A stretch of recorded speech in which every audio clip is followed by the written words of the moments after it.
It recognizes our belief in God, our country, not just individuals, our country, our founding fathers codified this in the documents that founded this country. Our reliance, our belief in God, and our reliance upon God. Of that, there's just no debate on that. You may like it, may not like it. Declaration of Independence, we find these truths to be self-evident, that we are endowed by our Creator with certain inalienable rights, of which are life, liberty, and pursuit of happiness. It goes on in the Constitution to say we are putting together this Constitution in a preamble to secure the blessings, not only for ourselves, for posterity. And that Constitution followed with a Bill of Rights that enumerated those godly rights given to man, including the very first one, which was a right to believe in God and to express that belief anytime, anywhere, including the public square. 33 million. It's proven to the money investors that people want something to feed their souls, not just their worst desires. Absolutely. And yes, indeed. This kind of sums up my entire dialogue career on the heat of the night. You ready for this? Okay, this is it. My 7 years on the heat of the night. My dialogue all summarized in this. Get right on it, Chief.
Skinner, but Bubba's my name. I like my iced tea sweet and my women the same. I'm your brown-haired badge here in little old Sparta, but nobody's bigger or tougher or smarter. If you're looking to fight, best not be with me.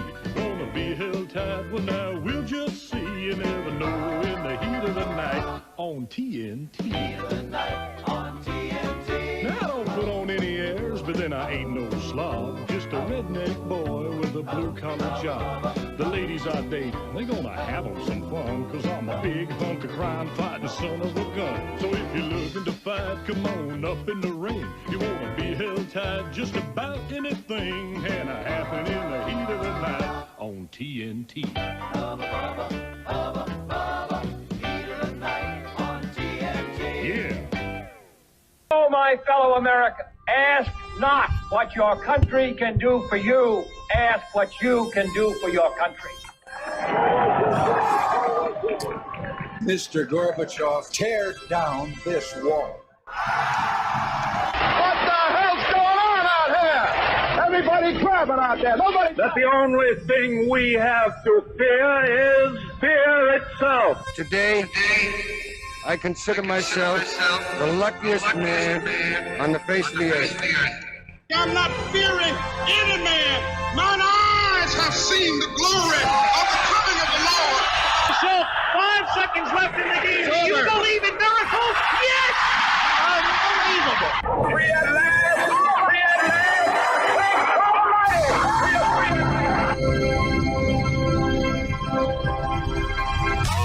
You're listening to the Alan Autry Show on the best talk in town. Talk Radio 1550 KXEX. Call Alan now. 559-899-1550. And welcome to Alan Autry No Retreat. It's Big Monday here in the San Joaquin Valley. We're coming to you from our bunker at Manchester Center, otherwise known as the KXEX Studios. I'm rip roaring ready to go. Got my SpaceX hat on, the gift from Laura Fisher, so I'm ready to blast off on the rocket ship KXEX. I got my co-pilot here, Jeremy G, over there handling the controls. No guest, just me, myself, and I. And those three dudes have interesting conversations with each other from time to time. A few arguments inside this old brain and a lot of compromise. And certainly we need that amongst ourselves and, within ourselves. Not to get too deep, but it is definitely, we're living in a time of some of the most challenging times I've ever seen on so many levels. But you know what? We're America. We're believers, those who believe. And our good Lord know that, when we were saved and became Christians, that it was not promised an easy ride in life. In fact, just the opposite. You would be ridiculed, attacked for your faith, and just life in general. Outwards and apart from faith is just really tough. But what's new?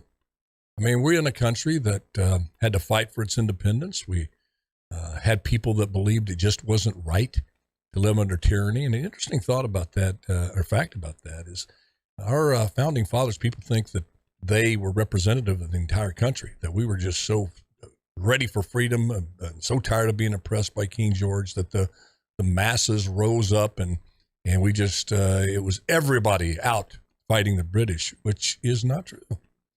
Only a third of Americans, well, it wasn't American back then, it's a third of the colonists really believed that you fight a war for independence. 2/3 had been conditioned by the policies of King George to just accept oppression, accept basically what is, if not slavery and, servitude that is mandatory. So I don't know really what the difference is when you can tell somebody what to do, when to do it, how to do it. That's pretty much slavery. But thank goodness for those enlightened a third that took up arms, and thank you to France. We forget that if it wasn't for France, of all countries, who after the Revolutionary War began to step by step give away their freedoms and become now, today, a little bit over time today, many describe as one of the biggest socialist, nearly communist strongholds in the free world. Now, I don't share that completely, but I certainly understand that how one could feel that way in terms of how oppressive and big and onerous and dictatorial in many cases France has done. And all we have to look up north is Canada, see what's going on there. But we went through that Revolutionary War. We declared our independence. And then we had another war. England came back again. So we had, they didn't like getting defeated. They said, let's go take this colonies back. They got a lot of natural resources over there. We loved a lot of that free stuff being shipped over here to England. Let's go get it. And we were able to win that war against England again. Several other skirmishes in between then and then the big war that almost took the old country under, and that was the Civil War. And thank goodness we had a president who believed in the sacred principle that the country, the Union, should be preserved above all else, that if that Union was destroyed or fractured anyway, that America would not stand, and as independent states would be basically a sitting duck for other countries who wanted to come over and decide to try to take over America. And he stood his ground. America got through that when you had literally brothers fighting brothers, family against family. Sounds a little bit familiar to the political scene going on right now, doesn't it? But anyway, we made it through that. The next big challenge was World War I, when Germany almost dominated the world again, when you had tyranny rear its ugly head and make its play for world domination. The United States stepped in, and thanks to its industrial power and the Allies, absolutely, it took the Allies to do it, but by every analysis, that if the United States had not been involved in World War I, Germany and its allies would have won. So we lost a lot of good people in that war for freedom, the cause of liberty. Then you go forward to the Great Depression, which my mother and father and some of y'all that are listening right now heard stories about the Great Depression. Some of you listening may have gone through it. It was tough. Man, it was tough. It almost broke the back of this country, but our people said, no, we're going to come together, stay together, work together, and we're going to get through this thing. And on top of the worst economic times, basically the country had ever seen, because that depression was just not limited. It was worldwide, first of all, but it wasn't limited just to the southern states and Oklahoma and the Dust Bowl and all that. It hit all across the country. In fact, it actually started in New York City in 1929 with the stock market crash. It was the drought going on prior to that, but it was the perfect storm. That was so it was across the country, these very hard times. And then on top of that, you have a TB epidemic that hit all the poor folks when we didn't have the health care system that we have today. You got that stuff back then, there was a good chance you were going to kick the bucket. Yet America kept going to work.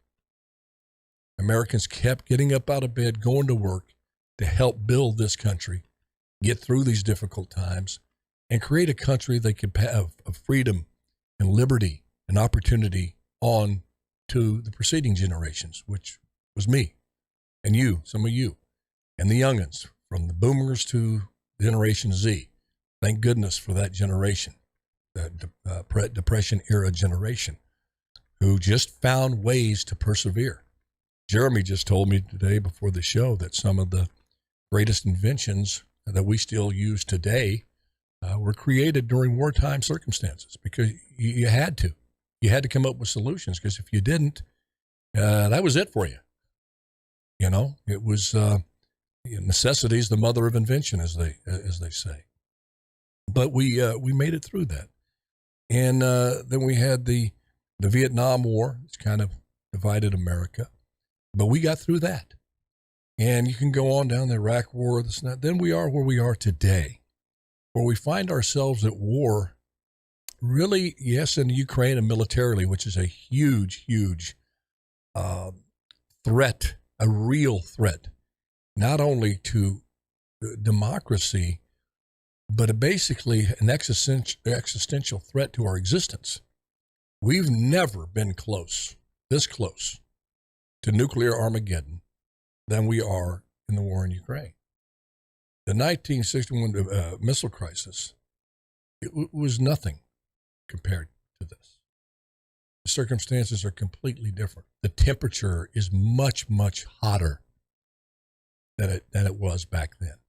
The insults flying, the seemingly brazen disregard of the consequences of a nuclear exchange on the part of our government.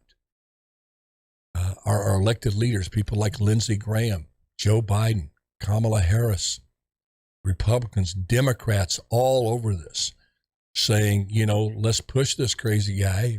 Most of them say he's crazy, insane, evil, maybe all three. But let's just see if we can push him into pushing the button over there and using some battlefield nukes. That's basically what you're hearing. And you're hearing high-ranking officials in our military who have studied the effects of battlefield nukes. In fact, there was one from England, and it was concurred by our military officials that we could survive a battlefield nuke, that it wouldn't really cause the massive, pervasive devastation that you're hearing about. I read that, and I said, this has got to be some internet troll crazy stuff. This was not said by someone who's in the know. And then I researched it, and yes, it was said. And here's the chilling, it's chilling that he said that. But here's the thing that gives me big dread, makes me sick to my stomach. Like I've eaten a pound of broccoli. Worse. Because I can take some Tums for that. There's nothing I can take for this. We had no American official from Joe Biden on down rebuke that comment. Easy for you to say. Because do you have sons and daughters you're going to send out on the battlefield? Or, my God, you say you love the Ukrainian people. You know, the brave Ukrainian people. When a missile from Putin hits a hospital and a mother's killed and their newborn child is killed, that is horrendous. But you'll go ahead and let a battlefield nuke incinerate young kids in their early 20s. Some older. They're conscripting everybody there. And by the way, a battlefield nuke is not going to distinguish between a soldier and an innocent child. Because what? It's an evil weapon in the hands of an evil person. So I asked this simple question, and I try to be as eloquent as I can to be effective, but I know no other way to say it other than this. Joe Biden, all of Congress, Republicans, Democrats, Independents, from Bernie Sanders to Jim Jordan, from Joe Biden to Donald Trump, are you guys and women completely out of your freaking minds? Do all of you have long COVID? And you're just not telling everybody? How many in Congress? It sounds like that. How many members of Congress? 425 and something, Jeremy? Something like that? Not one. Rebuke this comment. It's all over the internet. Are you out of your mind? I hate to say this, but you're literally sick in the cabeza. I'm going to take it a step further. If you can't rebuke this comment and say, we need to stop this now and at least get to the peace table, a little ceasefire, couple of weeks, because we're talking about battlefield nukes. He said, I'm not bluffing. And this guy says, this military guy says, we could survive a nuclear exchange. If that's not time to go, time out. We got to come to our senses here. Let's take a couple of weeks from throwing the bombs at each other and get to the table. See if there's a negotiated way out of this mess. If not now, when? When the button is pushed and you people who said nothing, put your arms up and say a collective oops.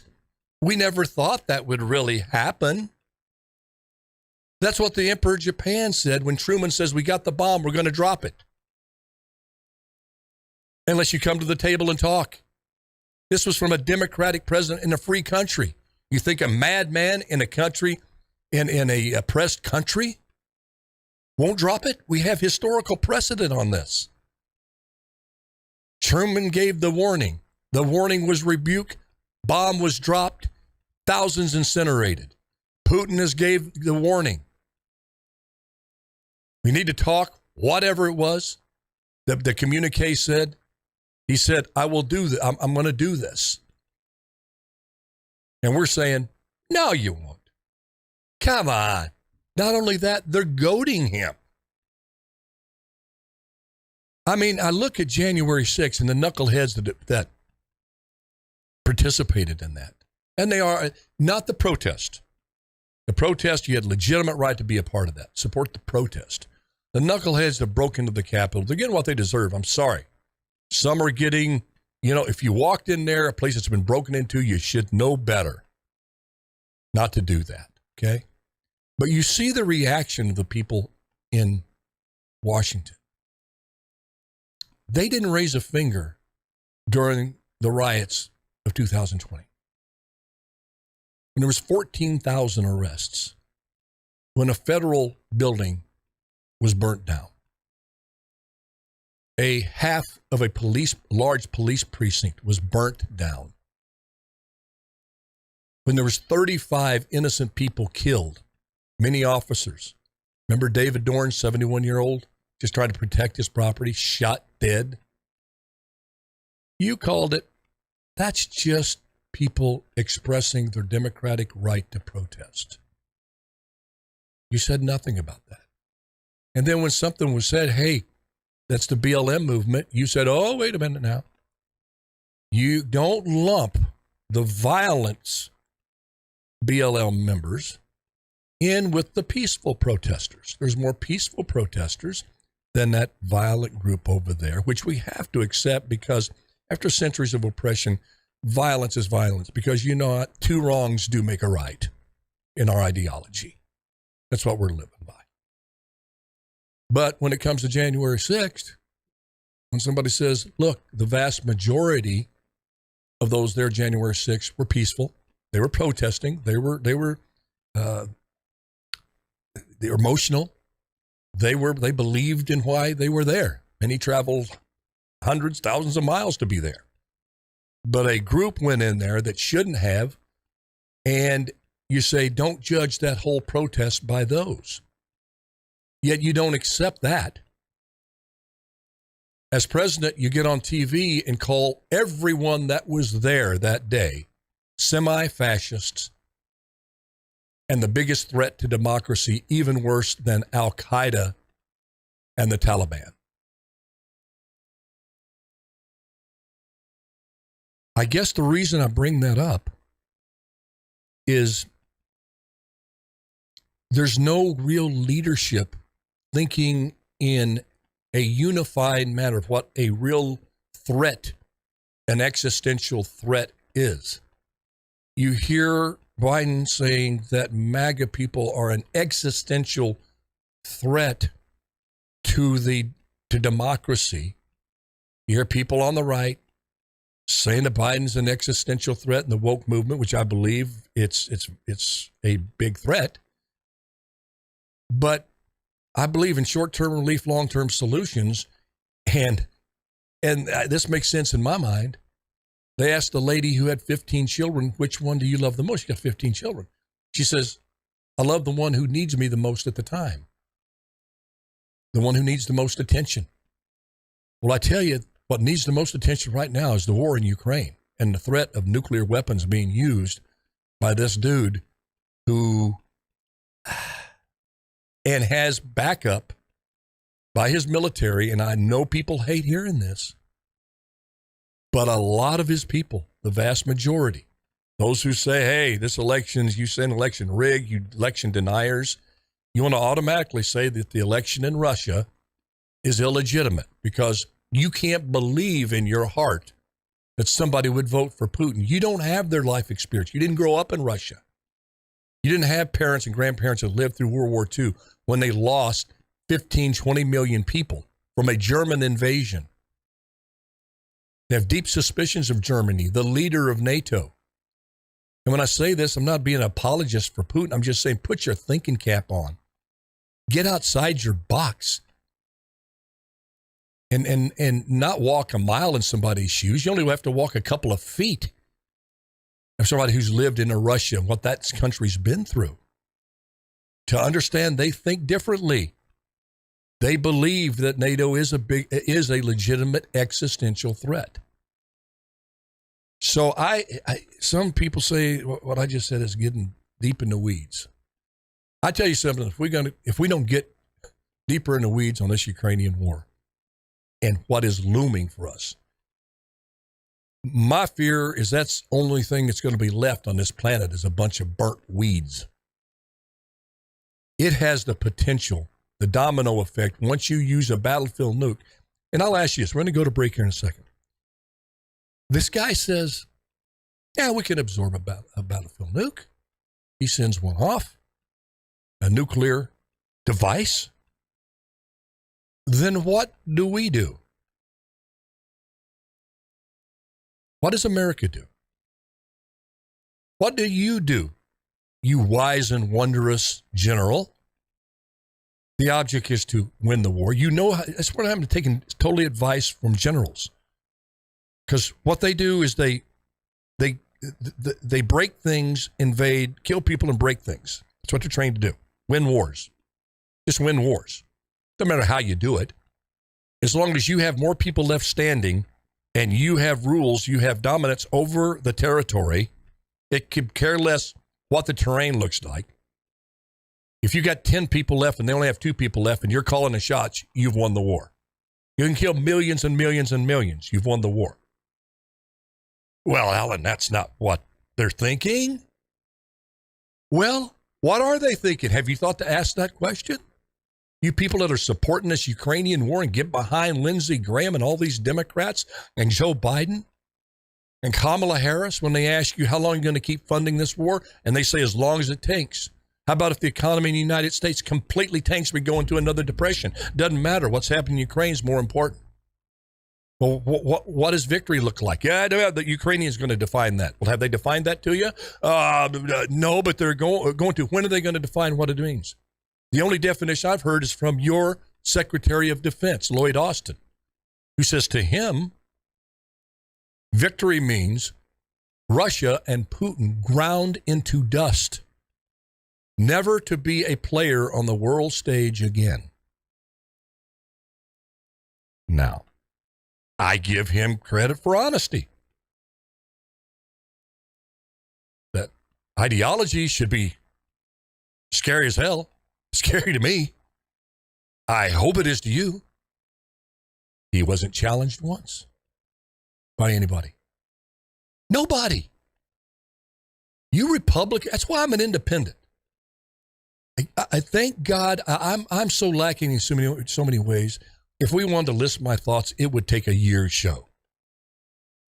Okay, and probably still have a few left over. You go through 2023 reading my thoughts every single show, 5 days a week, and probably have a few left over for 2024. Okay, I admit to that.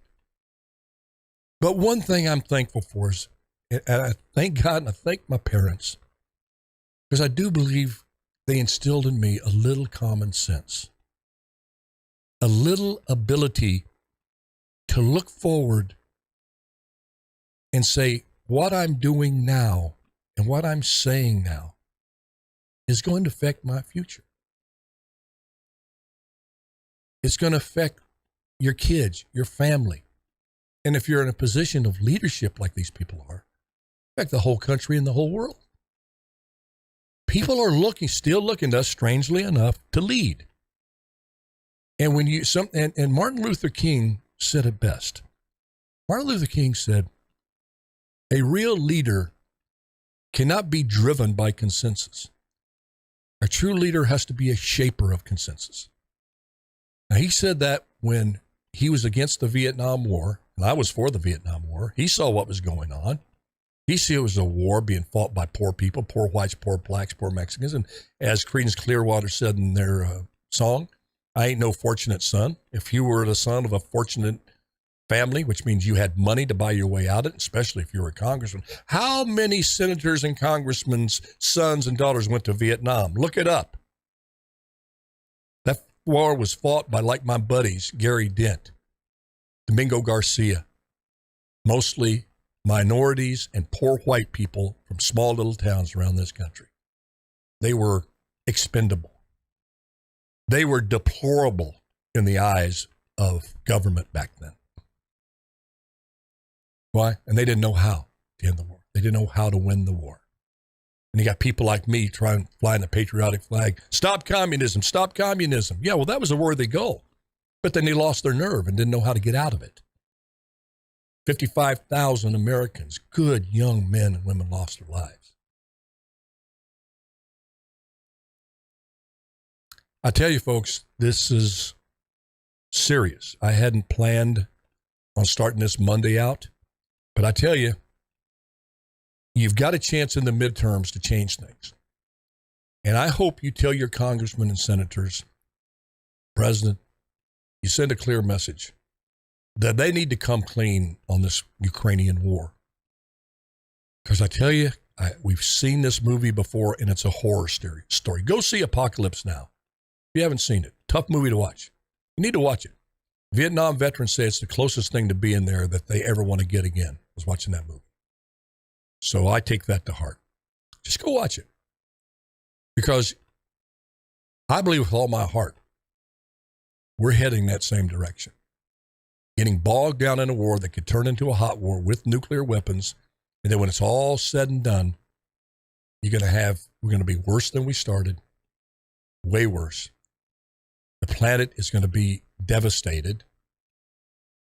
And all of those people that let this happen, who are in a position like America, who's still ironically hanging on by a thread as the world leader, but is still the country that the free world looks at that leads the way. Now, Joe Biden, and now I promise you, if Trump was in there doing it, if one of my people I look up to in politics, Ronald Reagan, was still alive in there, I promise you, folks, I would be saying this same thing. Wrong is wrong, right is right. Dangerous is dangerous, and doesn't mean when you seek peace that you've lost your nerve. It means you found your soul. We've lost our soul on this issue. And when you lose your soul, bad stuff happens. And sometimes it's so bad it can't be fixed. Now, I know some of you are saying, well, he's in the movie business, and, that's pretty dramatic. But I'm not that good an actor by a long shot. And I don't for one second think I'm being over dramatic by stating this. In these harsh terms, get to the peace table before this thing gets irretrievably out of hand. And we're really close right now. That's the underlying fundamental assertion that I'm making today right now. All right, we're going to take a quick break. When we come back, I'm going to have to look at my notes. I planned on speaking like 5 minutes on that, but dadgummit, it's too important of an issue. This is Alan Autry. No retreat. We'll be right back. Exit music.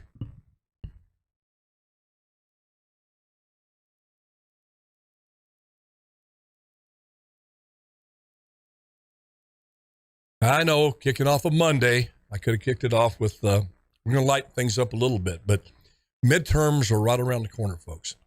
And we have to start holding people accountable. I know the Ukraine's way over there. The media is saying, oh, the Ukrainians are winning. We come back, I'm going to put forth at least my take on this. It may surprise you. I just felt on my heart I had to. That I had to hit this hard, and I'm going to continue.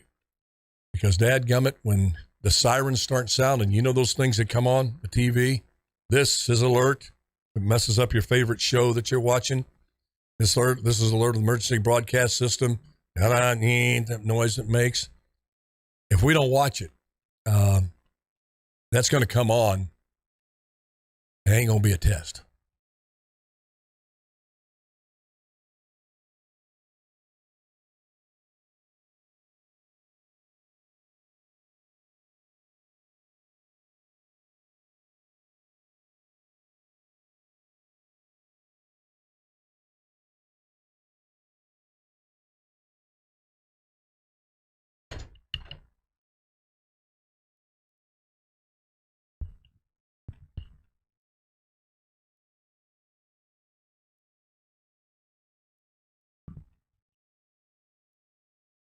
I brought up Vietnam because I went against the grain. I had my hair cut short. The hippies that were out there protesting, gosh, I dislike them. Un-American. Dadgummit, you got to love America. We're stopping communism over there. Can't you see that? Don't you love this country? Love it or leave it. And those who were against the war were right. We got a long time to understand that.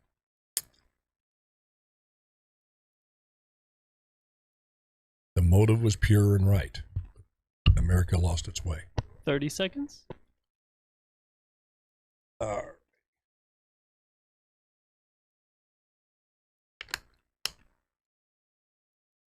We have our team ready to cheer me on there? Okay. Love you guys, Autry's Army. Love you. Thanks for putting up with me an hour a day. 10 seconds.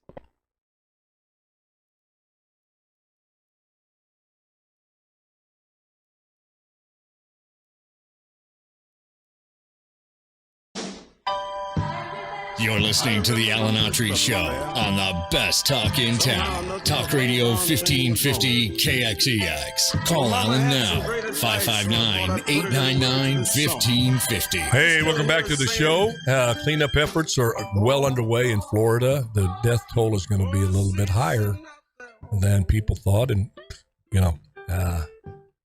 something as devastating as that, you just know there's going to be a loss of life. And you just pray that it's as minimal as possible. But thoughts and prayers go out to all of the families of those who lost loved ones and lost pets as well. That's devastating as well. I don't believe like losing a family member. I know there's people out there who love pets so much and it's like part of the family. But I separate it between my precious dog drowning one of my kids. I'm sorry, my precious dog loses. But we want to just pray for the families of those that lost their lives and also send our comforting words, prayers to those who lost pets as well. All right, hey, I haven't checked in with our team lately. Is that cheering us on from the left? Is Howard Dean ready? I'm sorry. I know it makes no sense to you folks. I know you roll your eyes. Sometimes I just need this. How about Jill Biden? She's still a fan of the show? Sí, se puede. Thank you, Jill. You are a real trooper. Crossing party lines out and support an independent like me on this little radio station. Takes a lot of guts. Take up for Dr. Jill. My buddy, Clint Eastwood. Is Clint ready? Go ahead. Make my day. Always count on Clint. And then my old buddy south of the border who listens every day, no matter where he is, he finds some kind of contraption to turn on, computer, whatever. Yes, I don't understand, because he lives in some of the remote parts of Mexico. And that's my buddy Chewy. Chewy, are you ready for the last 20 minutes of the show?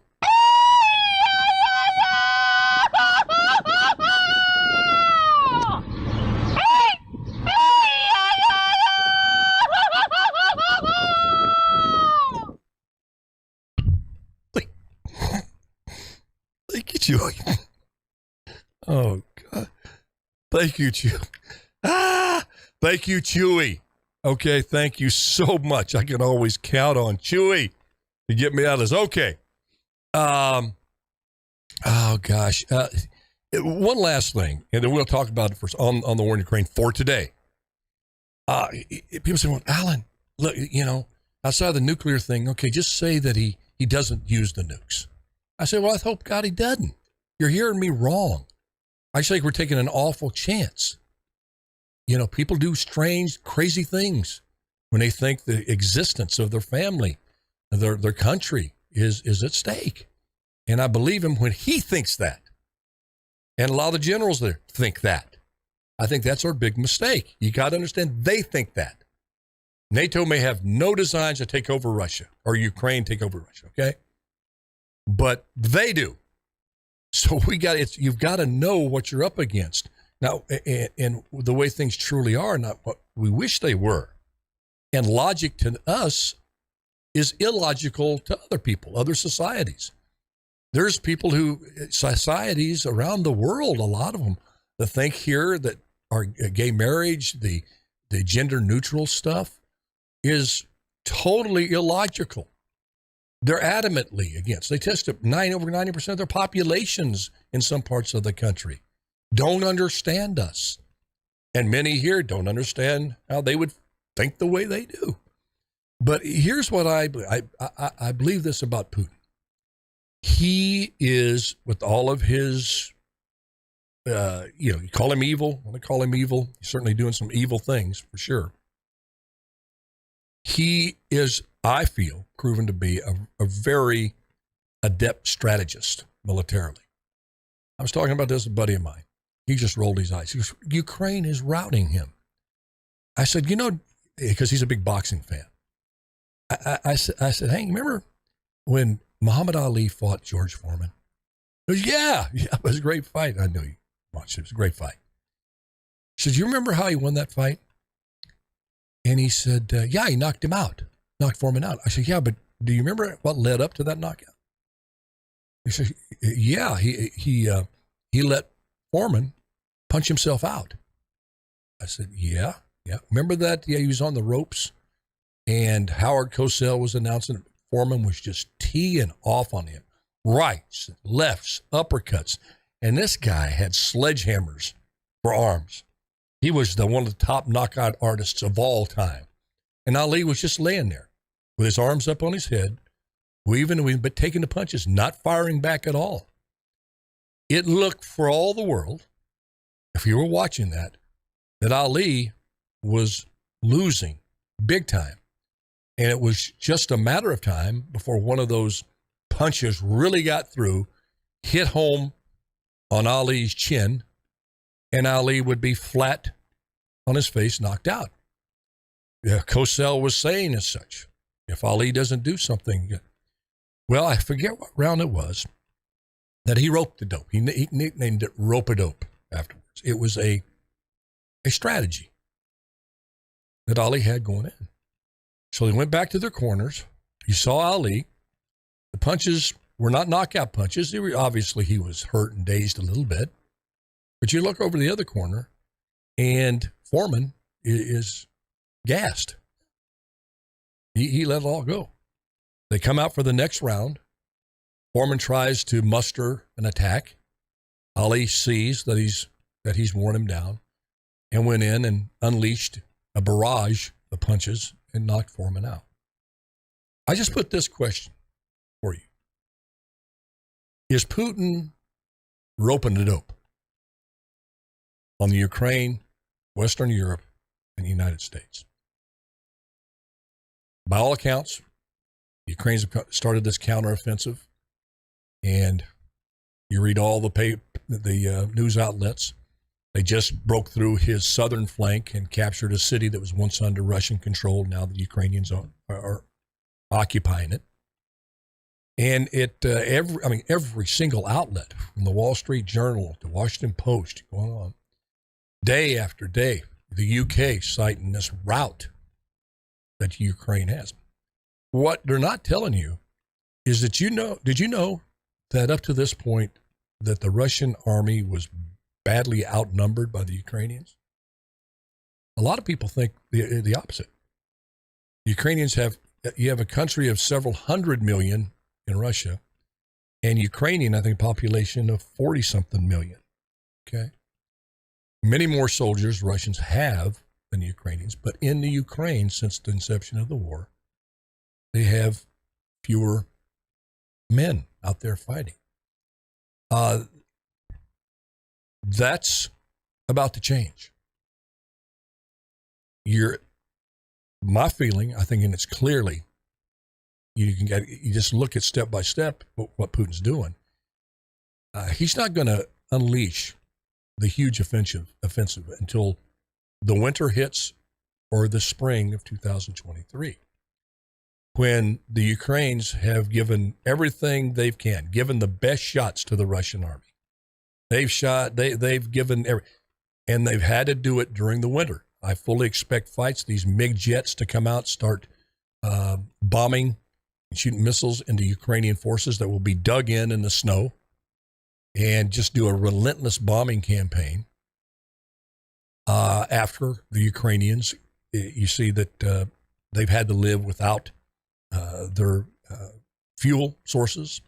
They're running short on there. They're already fighting bravely, but under very harsh conditions. Why they're saying that we need food, we need fuel, we need resources, supplies. All of that is in short supply. And Putin has strategically knocked out many of those supply lines, knowing that the big Russian winter is on its way, of which he's cut off the pipeline to Germany, who's already backpedaling, saying, now we'll say to Germany, and also it looks like France has said, look, we need to look at negotiations. Nobody in the United States, but I give them credit, has said, look, let's try another way. Have they pushed it strong enough? Absolutely not. Have they told the United States, look, this is what we want, because you know what? You're way over there, U.S. We're right here dealing with it. So our opinion needs to carry a little bit more weight than yours. That conversation between Western Europe and the United States has to happen. Has it happened now? Obviously not. Is it close to happening? I believe it is. So I'm seeing a little glimmer of hope here is what I'm trying to construct here. But clearly to me, Putin is roping a dope. I don't know if you saw, but they haven't even used their tanks. They have tanks. The Russian army has tanks that they developed with China that can outmaneuver and outgun anything that the United States has. You see these tanks on the side of the road blown up? That's their garbage tanks. Those are those things they use. They're not 30, 40 years old, some of those tanks. That's not their number one. They have not unleashed their arsenal of weapons. That's why Putin said, and they don't listen to this guy, and he's trying to send a message, get to the negotiation table, because if I have to use the battlefield nuke, I will. But I believe I'm going to kick you 2 weeks from Sunday. I'm going to wipe you. I'm going to knock you down to dust with the conventional weapons that I have, along with China, that you have not even seen yet. The power of which you can't even match. And by the way, we haven't unleashed our cyber war. Remember when we shut down the pipeline? My Russian hackers, my guys in the pajamas in the basement, completely shut you down. Remember that satellite that our spacecraft demonstrated that we could destroy when they destroyed that satellite up there? We are up there in space now. We know where your satellites are, America, Western Europe. So before we push the button nuke, we're going to beat you on the battlefield. We're going to unleash everything we have conventionally. We're going to attack you cyberly with China. And then we're going to attack your satellites and knock out your communications and bring you to your knees. That's what I feel. I hate to say it, but I have to tell the truth. It's like I say many times, when I was going to go to Hollywood, I looked in the mirror, I said, that ain't Brad Pitt staring back at me. That's a face that's worn out 2 bodies. I was uglier than a mud fence. I was going to go to Hollywood. But the reason that changed how I went things, I didn't go out for Brad Pitt parts. It affected my strategy, and I was able to make a pretty good living because I faced the truth. Very banal comparison, silly comparison, you bet, but I think you get the message. We have to face the truth. This country, Russia, has not shown all their cards. They've been on the ropes, roping the dope, letting the Ukrainians think they're winning, just like that Foreman think he was winning. Utilize all of their billions of dollars. And Russia's going, you think Russia didn't pay attention to what Ronald Reagan did to Gorbachev? You know what broke the Soviet Union? Reagan and his economic reforms made such a strong economy. We economically bankrupted them, and we said, look, if you don't come to the negotiation table and allow freedom to come to the Soviet Union and satellite countries, we're going to create a system called Star Wars. And we're going to go up there and knock all your satellites out. We're going to do all that. Putin remembers that. Since that time, Russia has spent a lot of money. That's why they just stepped out of the space station. We used to be at a space station with Russia. They left that behind. They're going to go in with China, and they are so far ahead of us. Well, we've been dilly-dallying around. Our computer system and our government is like out of the Twilight Zone. It's so archaic. And to me, I sit back and I look at this going, you're playing right into Putin's hands. There is no way that Putin's unleashed his full capabilities. China knows that. India knows that. Iran knows that. The New World Order, if you will, knows that. So I'm predicting this. I'm predicting during the winter there's going to be, possibly before, a massive offensive come the Ukrainians' way. A lot of innocent people are going to die needlessly. If we would have pursued peace in a real, genuine, honest way, deaths that did not need to happen, children, women, are going to die needlessly because it will end up at the negotiation table. The United States is not going to take over Russia. Russia's not going to take over the United States. Okay? Because you got nuclear powers there. They'll blow each other up. You can barely recognize it before they say, you know what? We need to get to the table because how many? What's the count? What was the ticker tape for COVID? 2 million worldwide. What's the death total for nuclear war? 10,500,000, sir. Yeah, I think it's time. That's enough. Let's call time. Do we have to wait for that? And all of you smart people out there with the PhDs, the Harvard graduates, the Princeton people, the Robert McNamara's of the world. You know, it was Robert McNamara and his geniuses that were in their like early 30s that graduated from all of these Ivy League institutions that devised the Vietnam strategy for Lyndon Johnson. Just keep bombing, carpet bombing. Democrats love war. I hate to say that, but you all, Democrats out there, you need to study this. What is going on there? And I love FDR, Democrat, Vietnam, Democrat. Who ended the war in Vietnam? A Republican. He was a cheating Republican. Richard Nixon was a Republican. And you could say, okay, it was Abraham Lincoln. No, it was Buchanan before him that actually put in the policies that started the Civil War, because he wouldn't move on and stand up to the southern states. All right, I've used up almost our second segment on this, but I believe with all my heart that it's worthy of a whole show. I'm not going to live with regrets on this, and I hope this prediction that I'm making right now, I hope I'm wrong. I don't see any way that I am. It defies logic. It defies any real analysis that Ukraine, with proxy help, without troops from NATO, and he just signed, Zelensky signed a document to expedite Ukraine's entrance into NATO. That's not going to happen for years and years, if ever. Okay?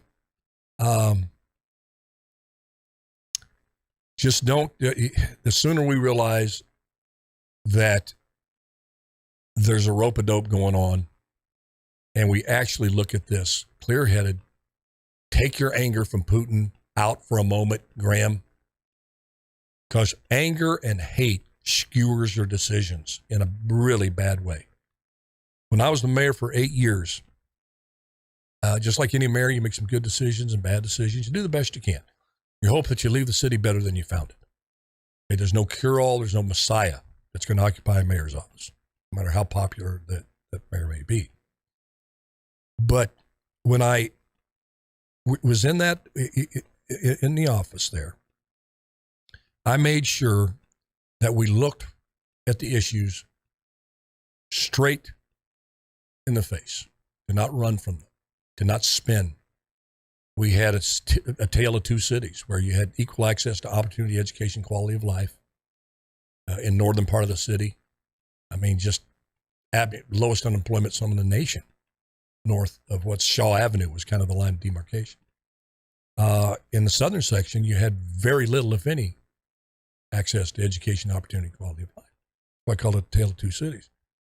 Well, it caused a big hullabaloo because I actually said out loud what a lot of people knew and were thinking. And a lot of people out there know, and because of that, we were able to make a lot of headway and make some good decisions.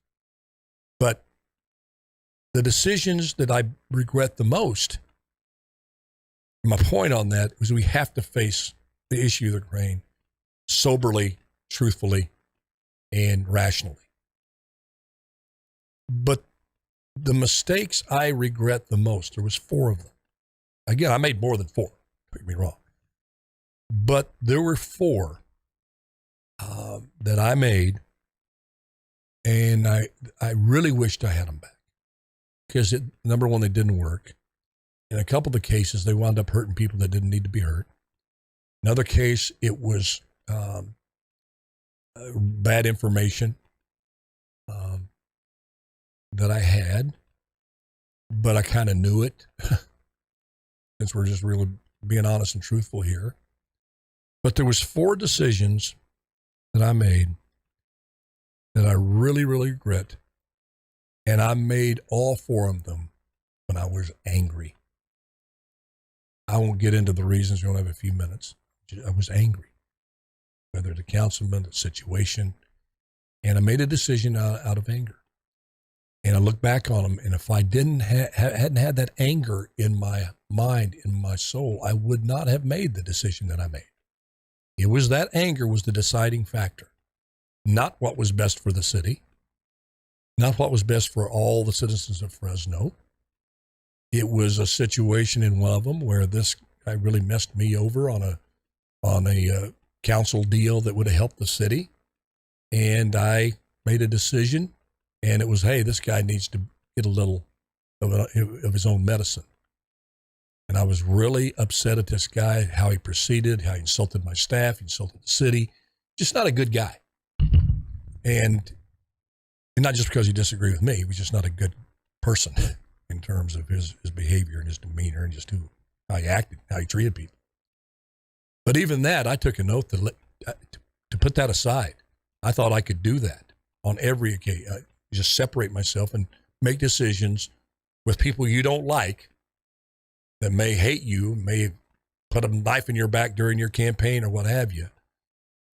But for the greater good of the city, you have to get past that and do the right thing. Well, 4 times I didn't. And I see so many people so full of anger at Putin that they can't make rational decisions on behalf of not only us, but the world. The world. This is truly a worldwide issue. If we're all global citizens, as the left wants us to be, which in some instances we are, you got to speak up. You got to do like they did in the 60s. Protest. Hit the streets for peace. Protest for peace in the Ukraine. Not protest for Putin's head or Zelensky's head. Protest for peace. All right. An entire show on old Putin. But hey, don't take back a word of it.